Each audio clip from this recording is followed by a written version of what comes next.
One of the most important figures in hip hop, DMX, born Earl Simmons, was renowned for his raw voice, violent style, and emotionally driven lyrics. His personal life was characterized by years of hardship, trauma, and addiction that followed him until his death in 2021. Even though his music gained him international recognition and financial success, DMX had a difficult upbringing while growing up in Mount Vernon, New York. Later, he talked candidly about being physically abused at home and spent a large portion of his childhood in juvenile detention facilities and group homes. He claimed that being exposed to crack cocaine at the age of 14 permanently altered the trajectory of his life. A lifetime struggle with substance abuse resulted from that early encounter, which he explained as a coping mechanism for mental distress rather than desire for pleasure.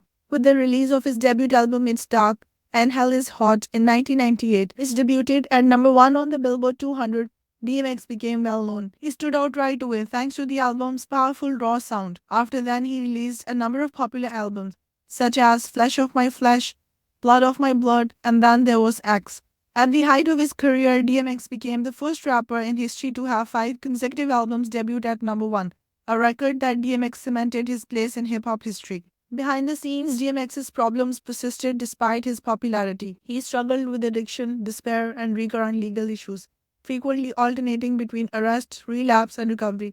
He repeatedly stated that the agony from his background never completely went away and that fame did not bring him serenity. His music, which combined themes of faith, remorse, rage, and salvation, often mirrored this internal struggle. In interviews, DMX frequently discussed how, despite his ongoing struggles, he found solace in prayer and religion. His professional and personal life were hampered by his legal problems over the years, which included drug possession charges, probation violations, and financial difficulties. Addiction continued to be a problem despite his repeated attempts at recovery and periods of sobriety.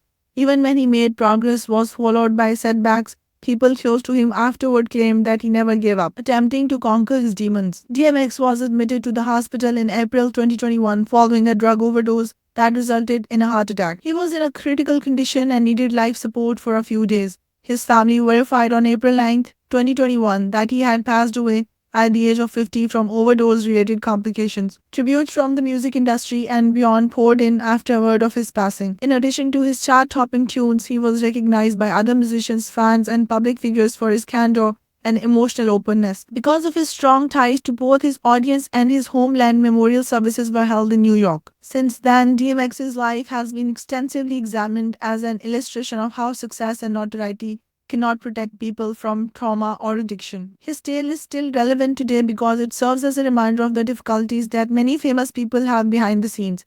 Even though DMX's life ended tragically, his music and legacy continue to have an impact, sustaining the voice of an artist who spoke candidly about struggles that many people face in silence and transformed suffering into truth.